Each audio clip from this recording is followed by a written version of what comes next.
Noon here, 30 minutes after the market closed, and for the second day straight, markets have come down slightly here due to some bond wackiness going on.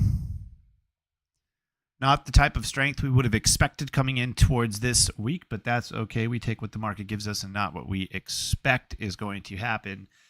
Although I will say, coming into the market, flipping over to TradingView really quick, flipping over to TradingView, I would say that when we opened up this morning, I expected the market to end up worse than it did. I'm not saying today was particularly bullish, but I had a sneaky feeling that the market was going to do pretty poorly because bonds were down so much early on in the session, particularly pre-market. And obviously, you guys know this by now, but there's a positive correlation between the bond market and the equity market. And the bond market was really not showing a whole lot of strength at all pre-market. As a matter of fact, it was down pretty big. And the dollar was hanging around break even. And, it's generally a recipe for a weak market intraday. Generally, stocks are going to catch down to bonds, not the other way around. Bonds catching up towards stocks. And for the second day in a row, we've had some pretty poor auction data come out. It just feels like nobody wants to stick their neck out and buy this stuff right now. You could speculate on why. And I don't trade off speculation. I don't necessarily care about the why. I care about the what. But I will say with this, I believe the PCE numbers are coming out on Friday. It does feel like the market is really pricing in a bad number coming out on Friday, a really, really bad number. Nobody wants to touch the debt. We see a lot of the classical risk-off areas of the market holding up a little bit better. The dollar's up on a weekly high here. You can see that we're up over the last probably 2 weeks here. We're bouncing off that 200-day moving average, and we actually stuck the close here. We know once again that there's an inverse correlation between the dollar and the broader equity market. So if bonds are going down, generally equities are going down right now, and the dollar is generally going up, poking its head above the 50 RSI once again, bouncing off that 200-day moving average. It just feels like the market's really trying to price in here a pretty bad PCE read on Friday.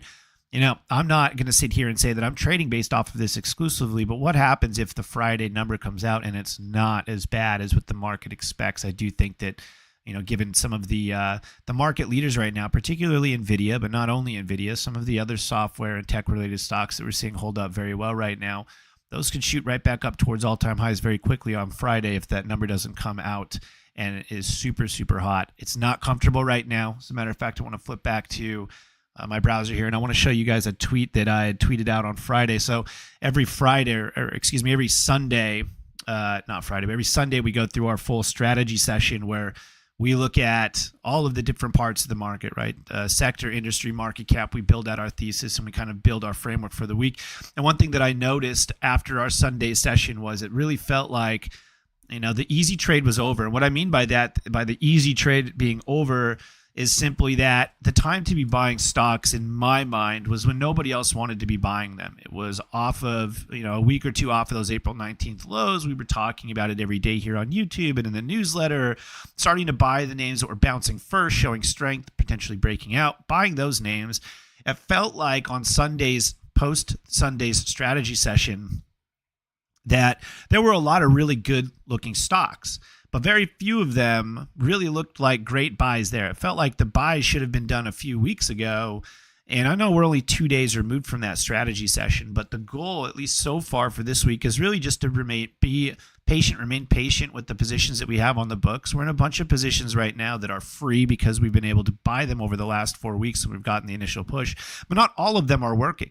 For example, we're in a number of Chinese-related positions, and one of them worked really well out of the gate. As a matter of fact, I can show you, and this is just a good example of kind of what this market's like right now.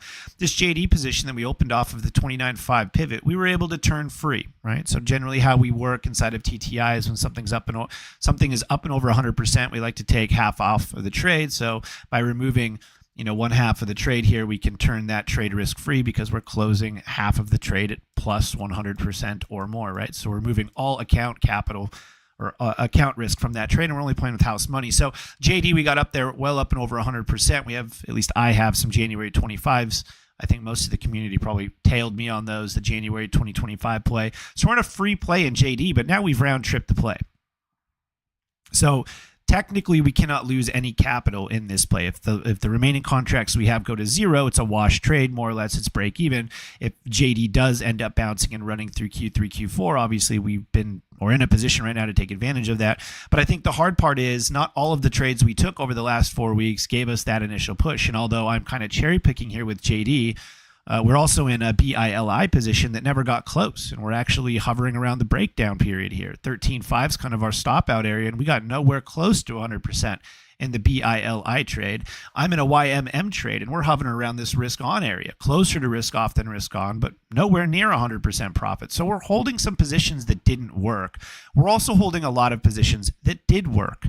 And so I think right now we're at this inflection point in the market as we come back in and look at some of like the Qs and stuff. The easy trades were made when the market was starting to bounce here and you had some reasonable expectations that the market was going to continue to bounce. Now, we didn't time the absolute bottom. We had the conversation for about a week before we really started to get long. We started getting long at the end of April, beginning of May. We did not get long right off of the 19th bounce.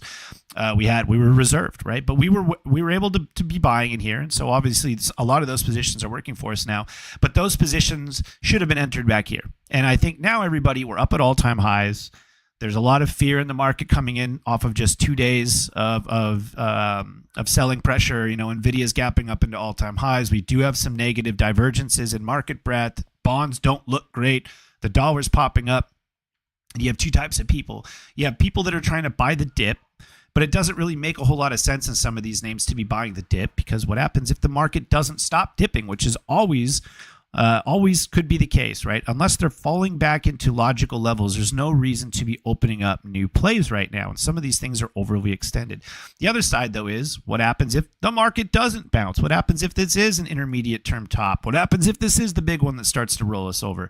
There's a lot of information out there right now where you could make the reasonable argument that, hey, we should probably be prepping for a larger market pullback.